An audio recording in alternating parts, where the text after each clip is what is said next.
We've got some NBA questions for our great friend from NBA Today, Mr. Kendrick Perkins. And that thing behind him is allegedly a basketball, but it looks like he's in outer space. That's the coolest thing I've ever seen. He's blasted off.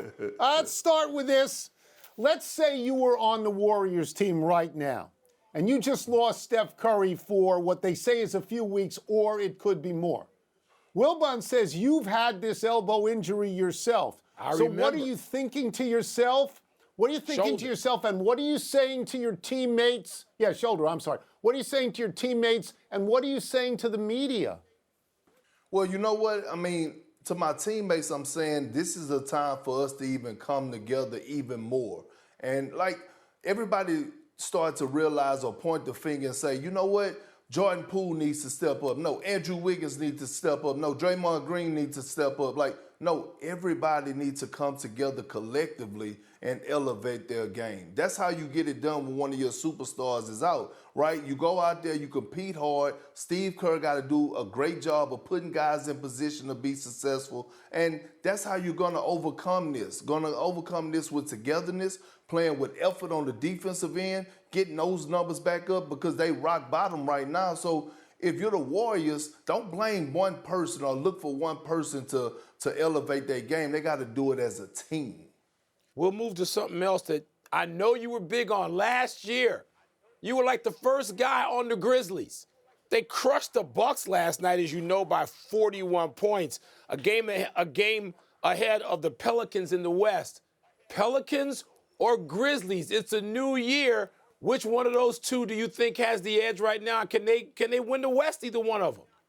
You know I'm not going against G12, Ja Morant. Look, when it comes down to going to the dark side, or the dark that they call themselves, this team has championship written all over it. Now, do I have them picked to win it? No. But can they come out of the West? Yes. Just think about it. Last year, I thought they should have beat Golden State. They would have beat Golden State if Ja Morant wouldn't have got hurt, but they're deep. They got two defensive anchor centers down low, and Big Steven Adams and Jaren Jackson Jr., who's been blocking the hell out of shots. They got Tyus Jones, who, in my opinion, is the best backup point guard in the NBA. They got Desmond Baines, who has been out, but when he comes back, he's shown us what he's capable of doing. Dylan Brooks has now turned into that two-way player that we grown to love 2 years ago. And can we not say enough about Ja Morant? Right? The combination of Russell Westbrook, the combination has the ability, skill set of Kyrie Irving, along with the passing ability of Rajon Rondo. This guy is a superstar, and he rises to the occasion, and he has the pieces around him, and they're well coached. Your old team, the Celtics, get Robert Williams back tonight. He was really important to last year's team. Kendrick, the Celtics are already in first place without him playing. Is he going to be that important to this year's Celtics team? Yes. Look, the Celtics wouldn't get to the Eastern Conference Finals if they don't have Robert Williams.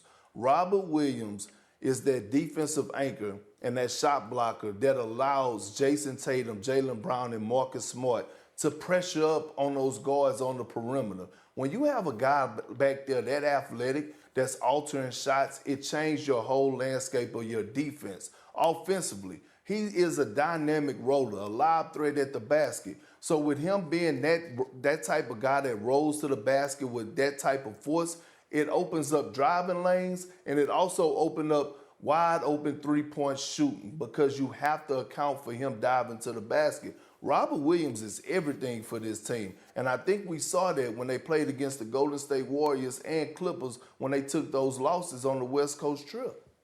Okay, we'll get you out of here on this. I get really tired of talking about the Lakers, and I get really tired of talking about the Nets. But the Nets have won 4 in a row and 8 out of 10.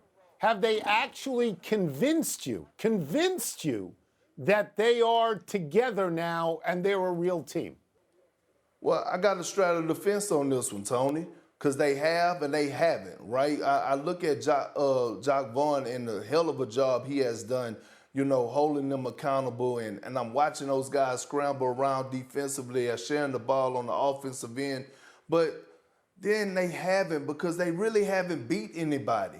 right? And when I say beating anybody, I'm looking at the top tier teams. That's who I measure the Brooklyn Nets against. So I can't just jump on that wave and say, oh, they have figured it out. They arrived. They're ready for the moment. I can't say that. But what I will say is they're taking baby steps, because where they were about a month ago, we didn't know what was about to happen. So I got to give a lot of credit to where they at now, but I'm not about to jump on the fence and say that they arrived. Good, because I'm tired of talking about them and the Lakers. Thank you, Perk, as Me always. too. Thank you. Perk. Me too. Appreciate you. Appreciate y'all, legends. Thank y'all for having me. Thanks for watching ESPN on YouTube. For live streaming sports and premium content, subscribe to ESPN+.